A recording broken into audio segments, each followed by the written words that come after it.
So this is Churgel and welcome to the part 2 video of how to become a foreign language teacher in Thailand.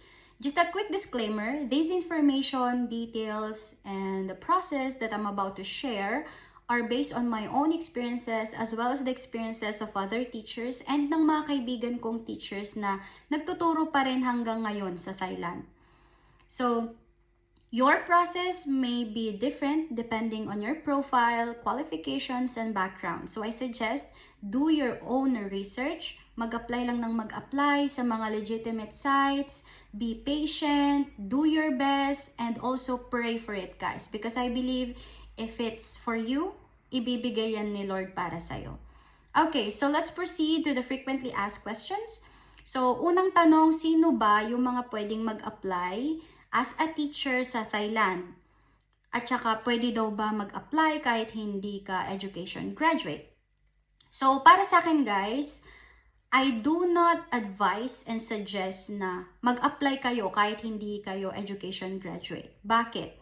Kasi, eto, maging totoo na tayo at mag-base tayo sa realidad sa Thailand kasi galing na din ako doon, galing na din kami doon, and may mga teachers din akong kakilala doon. Sa dami-dami na kasi ng mga teachers na nasa Thailand ngayon na qualified. Like for example, education graduate sila, LET passer, experienced teachers, yung iba former DepEd teachers pa. Yung iba MA, yung iba may PhD. Okay? Kung ikaw ang isang employer or kung ikaw ay isang director ng isang school, sino ang mas pipiliin mong i-hire? Of course, dun ka na sa qualified, right? Rather than sa hindi education graduate. So, ganun na ngayon ang competition sa Thailand. Kaya hindi ko talaga siya sinasuggest na okay lang na mag-apply kayo kahit hindi kayo education graduate. Pero, merong isang option, okay? Meron akong kaibigan, nasa Thailand siya ngayon and until now, nandun pa rin siya, nagtuturo. Hindi siya education graduate, criminology graduate siya. Ang ginawa niya, kumuha siya ng unit for education and then nag-take siya ng LET and pumasa. Wala din siyang experience guys, okay? So, ganun ang ginawa niya. Ngayon, nakapasok siya sa isang learning center, if I'm not mistaken, sa Royet particularly. Nagtuturo siya ngayon sa isang learning center para sa mga toddlers and kindergartens ata kung hindi ako nagkakamali. So yun, pwede yan maging option kung hindi ka education graduate, okay? Another one, okay lang daw ba kahit hindi ka experienced teacher? I mean, wala kang experience sa pagtuturo.